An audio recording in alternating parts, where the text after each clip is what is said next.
And it's you know, it's typical, isn't it, at this moment in time where everything is quite visceral in this country. You know, very, very sort of polarised views of politics in the world, and it's overspilled last night. I mean, you've made it quite clear for a number of years now that Liverpool welcomes asylum seekers, welcomes refugees.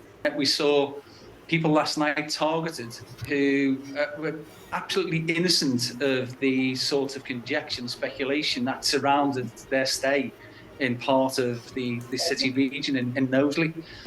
Were absolutely innocent. Fury over an online video of a schoolgirl who said she was sexually harassed by a 25-year-old man, allegedly saying at the local hostel. She was walking by, she was speaking to a friend on her phone, and the guy said something suggestive to her. And she turned and she said, "What did you say?" And he repeated himself. And she said, "You know, you don't do this in this country. You'll go to jail for this." We've actually got the clip to... How old are you? 25. 25. I'm only 15. Okay, good. That's not good. I want to your phone. No, sorry. What's up? You don't do this in this country. It's you go to jail if you do this. No, you're all right. No. We're absolutely innocent. So the reason this has all come to a fore, it hasn't just happened with that one video. It's been going on for months where they've been in coming from that hotel, going into the local skate park and trying to entice young girls with ale, different stuff. I don't live in those, I'm in Croxford, but we're part of there. That night, the people that turned up were people, they were mums, dads, granddads, grandmothers, sisters, brothers. They were just there to say, we want people to listen to us and people to come onto the estate and start stopping this. Because it's going on, no one seems to be stopping it. They're all saying, yeah, we'll check it out, we'll do that. And, you know, why doesn't that Kurt McCalley go? We've been in the hotel today talking to people. They are very disturbed by the events. They are just ordinary people. The things that have happened to them, you know, conflicts coming to their countries, and they are just as shocked and disturbed by what happened last night. Speak to the people. She's saying that our kids are vulnerable. We're all here for our kids. We all want our kids to be safe. We're vulnerable, our kids. Our kids can't go to school without getting enticed. There's a school in Knowsley Village.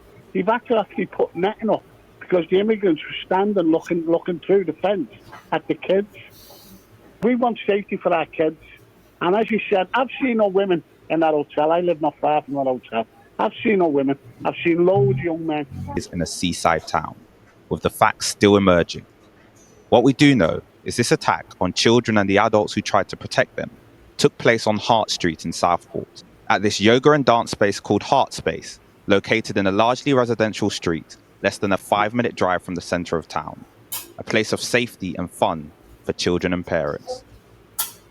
This morning was hosting a Taylor Swift-themed dance and yoga class for 6 to 11-year-olds at the time the attack took place. The class began at 10 a.m. and was due to last 2 hours.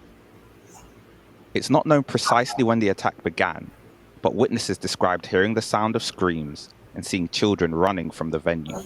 At 11:47 a.m., the Northwest Ambulance Service responded to a call at Hart Street with reports of multiple stabbings. Soon after that, parents due to pick up their children arrived to face a scene they would have feared more than any other.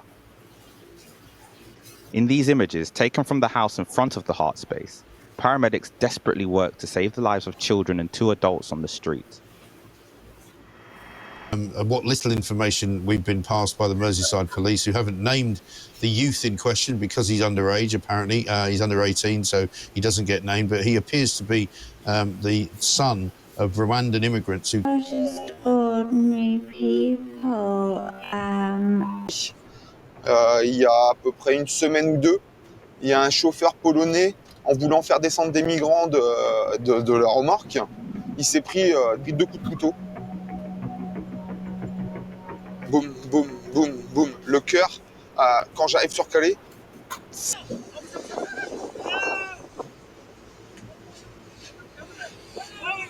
Dégage-moi, viens là, viens, viens, viens, viens.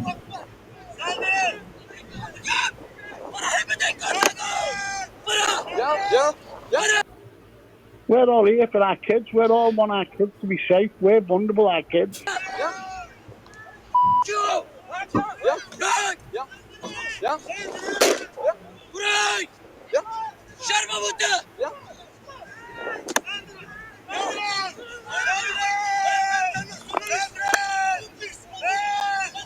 And they no longer want to be here, you know, stuck in a hotel without their families and friends.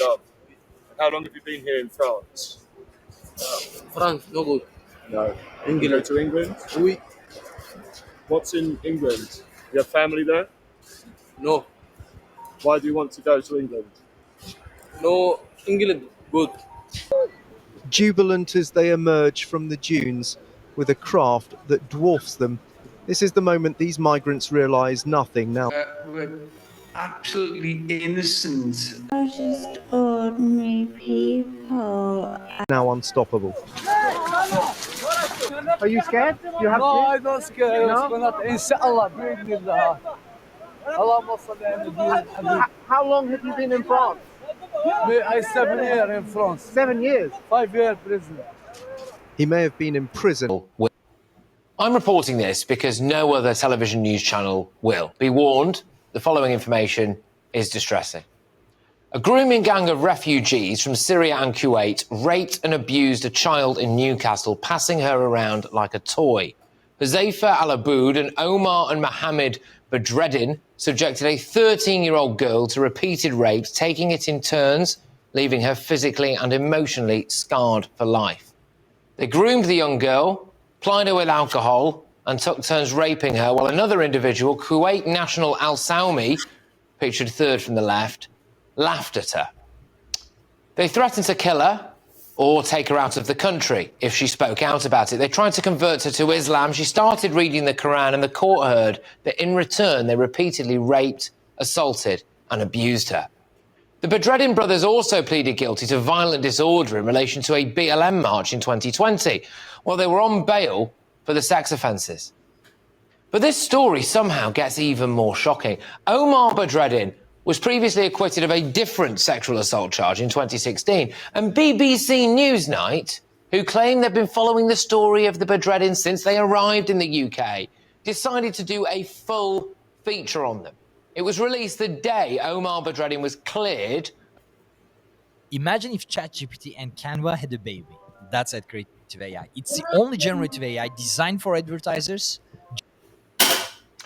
That feature is still available on YouTube, and it is called, unbelievably, To Hell and Back, the story of one Syrian family given refuge in the UK. The idea that Omar Badreddin had been through hell in Britain was repeated in tweets promoting the feature. It follows their journey of being accused of sexual assault. In the piece, the BBC claims the refugee family, quote, quickly found that in taking up the offer of sanctuary, they had replaced a war zone with a different kind of hell. Omar then claims that he thinks the girl made up all the allegations against him because she didn't like foreigners. He said, I felt she didn't want any foreigners in this country, and that is why she made up the whole story. Omar raped a girl on numerous occasions when she was so drunk she was vomiting and unable to stand up, and even after she'd told him that she was self-harming. 18 years for multiple counts of child rape. His brother Mohammed is serving 13 years. Of course, the BBC were unaware of the awful crimes that he would go on to commit. But it doesn't end here. Al-Aboud, who was convicted of 2 counts of rape, assault by penetration and assault occasioning actual bodily harm, was sentenced to just 5.5 years. Al-Saumi, guilty of 3 counts of sexual assault and assault by penetration, got a suspended sentence. There is no talk of even trying to deport these monsters. In fact, we asked the Home Office if they were considering it. They told us it wasn't really their responsibility before the Ministry of Justice referred us back to the Home Office, who then eventually said that those eligible will be deported at the earliest opportunity. It's a circus, isn't it?